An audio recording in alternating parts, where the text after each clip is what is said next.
Begin transmission. This is a message from the anonymous charity also known as The Collective. Today's broadcast date is January 20th, 2019. This is part 1 of a series on the Echelon Network. We touched very briefly on this when we told you about the GCHQ and CIA co-joint operation with the UK's JTRIG program. In the greatest surveillance effort ever established, the US National Security Agency, NSA, has created a global spy system, codename Echelon, which captures and analyzes virtually every phone call, fax, email and telex message sent anywhere in the world. Echelon is controlled by the NSA and is operated in conjunction with the Government Communications Headquarters, GCHQ, of England, the Communications Security Establishment, CSE, of Canada, the Australian Defence Security Directorate, DSD, the General Communications Security Bureau, GCSB, of New Zealand.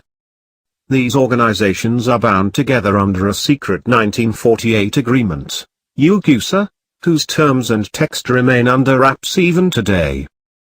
The Echelon system is fairly simple in design. Position intercept stations all over the world to capture all satellite, microwave, cellular and fiber optic communications traffic, and then process this information through the massive computer capabilities of the NSA, including advanced voice recognition and optical character recognition, OCR, programs, and look for code words or phrases, known as the Echelon Dictionary, that will prompt the computers to flag the message for recording and transcribing for future analysis. Intelligence analysts at each of the respective listening stations maintain separate keyword lists for them to analyze any conversation or document flagged by the system, which is then forwarded to the respective intelligence agency headquarters that requested the intercept. But apart from directing their ears towards terrorists and rogue states, Echelon is also being used for purposes well outside its original mission. The regular discovery of domestic surveillance targeted at American civilians for reasons of unpopular political affiliation or for no probable cause at all in violation of the First, Fourth and Fifth Amendments of the Constitution, are consistently impeded by very elaborate and complex legal arguments and privilege claims by the intelligence agencies and the US government. The guardians and caretakers of our liberties, our duly elected political representatives, give scarce attention to these activities, let alone the abuses that occur under their watch. Among the activities that the Echelon targets are political spying. Since the close of World War II, the U.S. intelligence agencies have developed a consistent record of trampling the rights and liberties of the American people. Even after the investigations into the domestic and political surveillance activities of the agencies that followed in the wake of the Watergate fiasco, the NSA continues to target the political activity of unpopular political groups and our duly elected representatives. One whistleblower charged in a 1988 Cleveland Plain Dealer interview that, while she was stationed at the Menwith Hill facility in the 1980s, she heard real-time intercepts of South Carolina Senator Strom Thurmond. A former Maryland congressman, Michael Barnes, claimed in a 1995 Baltimore Sun article that under the Reagan administration his phone calls were regularly intercepted, which he discovered only after reporters had been passed transcripts of his conversations by the White House. One of the most shocking revelations came to light after several GCHQ officials became concerned about the targeting of peaceful political groups, and told the London Observer in 1992 that the Echelon dictionaries targeted Amnesty International, Greenpeace, and even Christian ministries. Commercial espionage. Since the demise of communism in Eastern Europe, the intelligence agencies have searched for a new justification for their surveillance capability in order to protect their prominence and their bloated budgets. Their solution was to redefine the notion of national security to include economic, commercial and corporate concerns. An office was created within the Department of Commerce, the Office of Intelligence Liaison, to forward intercepted materials to major U.S. corporations. In many cases, the beneficiaries of this commercial espionage effort are the very companies that helped the NSA develop the systems that power the Echelon network. This incestuous relationship is so strong that sometimes this intelligence information is used to push other American manufacturers out of deals in favor of these mammoth U.S. defense and intelligence contractors, who frequently are the source of major cash contributions to both political parties. While signals intelligence technology was helpful in containing and eventually defeating the Soviet Empire during the Cold War, what was once designed to target a select list of communist countries and terrorist states is now indiscriminately directed against virtually every citizen in the world. The European Parliament is now asking whether the Echelon communications interceptions violate the sovereignty and privacy of citizens in other countries. In some cases, such as the NSA's Menwith Hill station in England, surveillance is conducted against citizens on their own soil and with the full knowledge and cooperation of their government. This report suggests that Congress pick up its long-neglected role as watchdog of the constitutional rights and liberties of the American people, instead of its current role as lapdog to the U.S. intelligence agencies.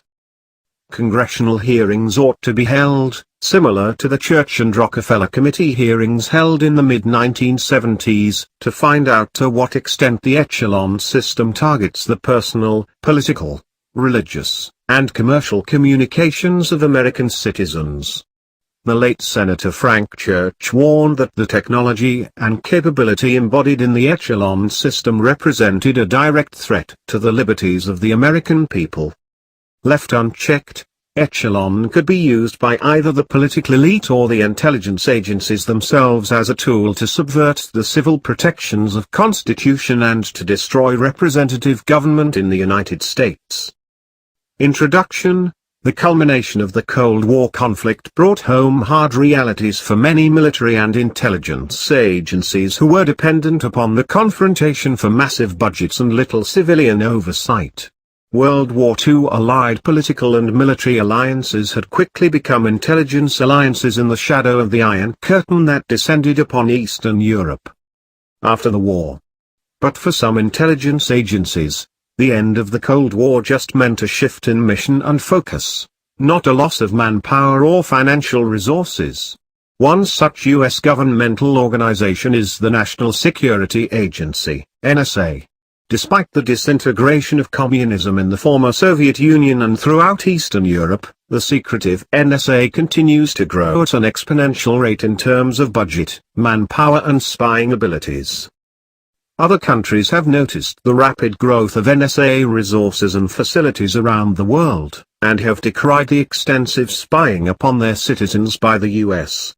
A preliminary report released by the European Parliament in January 1998 detailed research conducted by independent researchers that uncovered a massive US spy technology network that routinely monitors telephone, fax and email information on citizens all over the world, but particularly in the European Union, EU, and Japan. Titled An Appraisal of Technologies of Political Control, this report, issued by the Scientific and Technological Options Assessment, STOA, Committee of the European Parliament, caused a tremendous stir in the establishment press in Europe. At least one major US media outlet, the New York Times, covered the issuance of the report as well.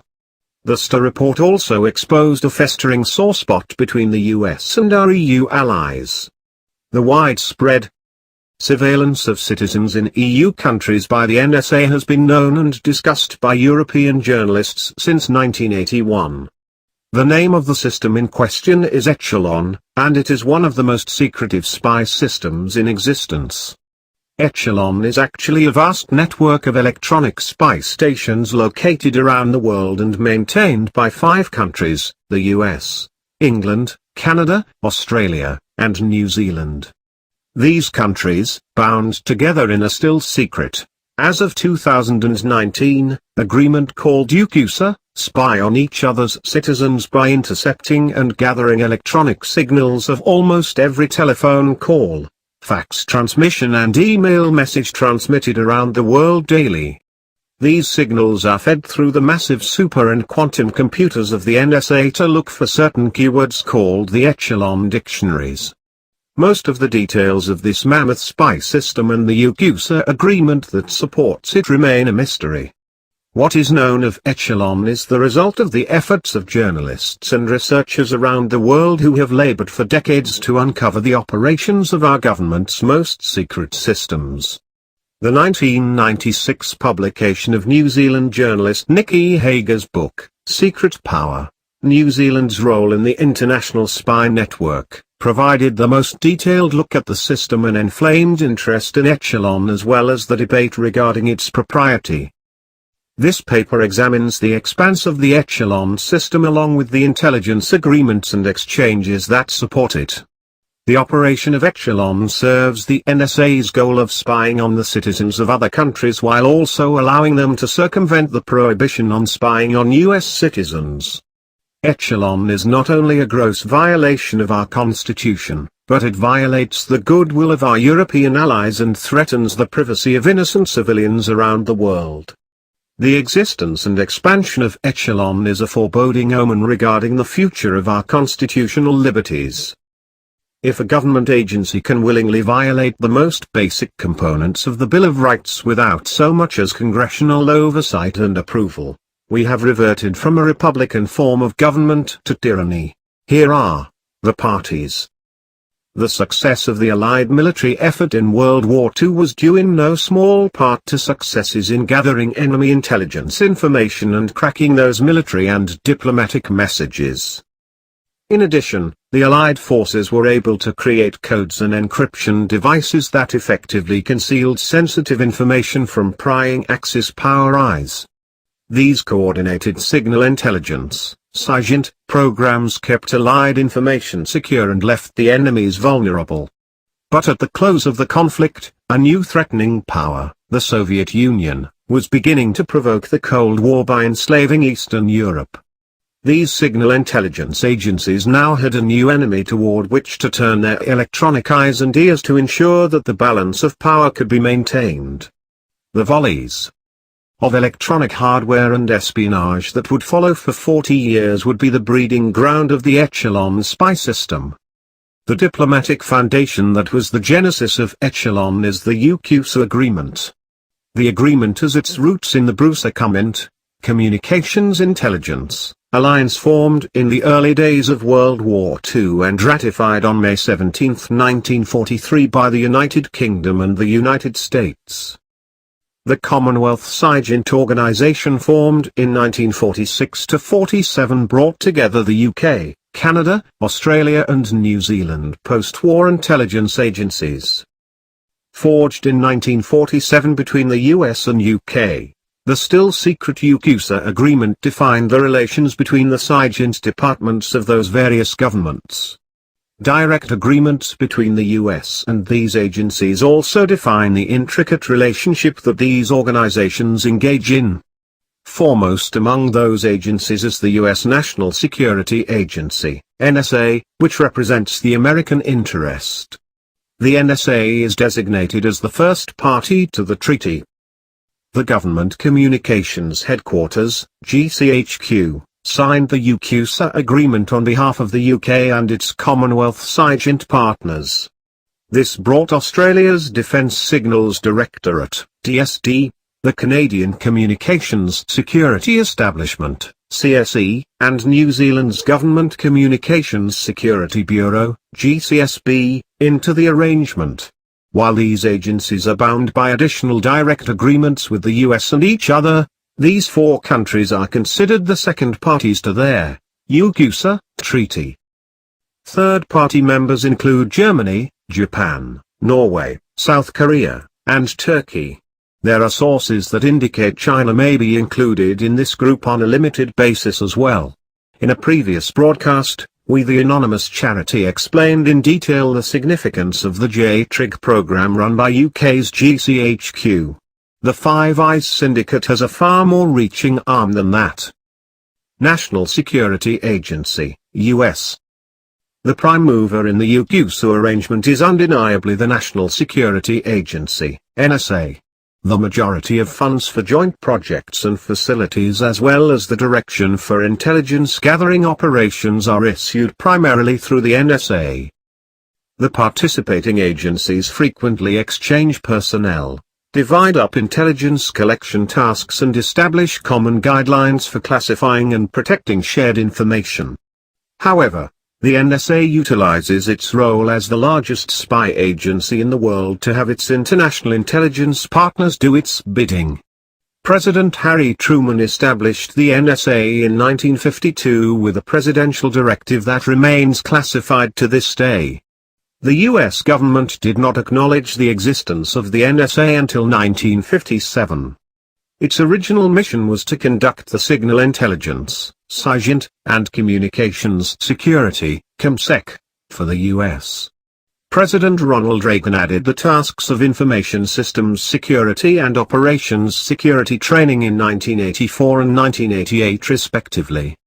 A 1986 law charged the NSA with supporting combat operations for the Department of Defense.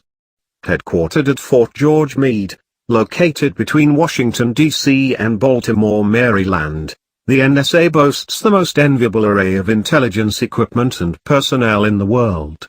The NSA is the largest global employer of mathematicians, featuring the best teams of code makers and code breakers ever assembled.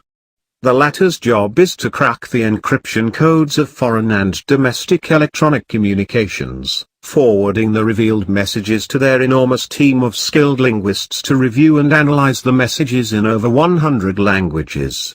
The NSA is also responsible for creating the encryption codes that protect the U.S. government's communications. In its role as gang leader for Yakuza, the NSA is primarily involved with creating new surveillance and code-breaking technology, directing the other cooperating agencies to their targets, and providing them with training and tools to intercept, process and analyze enormous amounts of signals intelligence. By possessing what is arguably the most technologically advanced communications, computer and code-breaking equipment of any government agency in the world, the NSA serves as a competent and capable taskmaster for Yakuza. The Echelon Network. The vast network created by the Yakuza community stretches across the globe and into the reaches of space. Land-based intercept stations, intelligence ships sailing the seven seas and top-secret satellites whirling 20,000 miles overhead all combine to empower the NSA and its Yakuza allies with access to the entire global communications network. Very few signals escape its electronic grasp. Having divided the world up among the Yakuza parties, each agency directs its electronic vacuum cleaner equipment towards the heavens and the ground to search for the most minute communications signals that traverse the system's immense path. The NSA facilities in the US cover the communications signals of both American continents. The GCHQ in Britain is responsible for Europe, Africa and Russia west of the Ural Mountains. The DSD in Australia assists in SIGINT collection in Southeastern Asia and the Southwest Pacific and Eastern Indian Ocean areas, and the GSCB in New Zealand is responsible for Southern Pacific Ocean collections, particularly the South Pacific Island Nations Group. The CSE in Canada handles interception of additional Northern Russian, Northern European and American communications. The facilities. The backbone of the Echelon network is the massive listening and reception stations directed at the Intelsat and Inmarsat satellites that are responsible for the vast majority of phone and fax communications traffic within and between countries and continents. The 20 Intelsat satellites follow a geostationary orbit locked onto a particular point on the equator. These satellites carry primarily civilian traffic, but they do additionally carry diplomatic and governmental communications that are of particular interest to the Yakuza parties. Originally, only two stations were responsible for Intelsat intercepts, Morwenstow in England and Yakima in the state of Washington. However, When the Intelsat 5 series was replaced with the Intelsat 701 and 703 satellites, which had much more precise transmission beams that prohibited reception of southern hemisphere signals from the Yakima base in the northern hemisphere, additional facilities were constructed in Australia and New Zealand. Today, the Morwenstow station directs its ears towards the Intelsats traversing the atmosphere above the Atlantic and Indian Oceans and transmitting to Europe, Africa and western parts of Asia. The Yakima station, located on the grounds of the Yakima firing station, targets Pacific Ocean communications in the northern hemisphere as well as the Far East. Another NSA facility at Sugar Grove, West Virginia, covers traffic for the whole of North and South America. A DST station at Geraldton, Australia, and the Waihapai, New Zealand GCSB facility cover Asia, the South Pacific countries and the Pacific Ocean.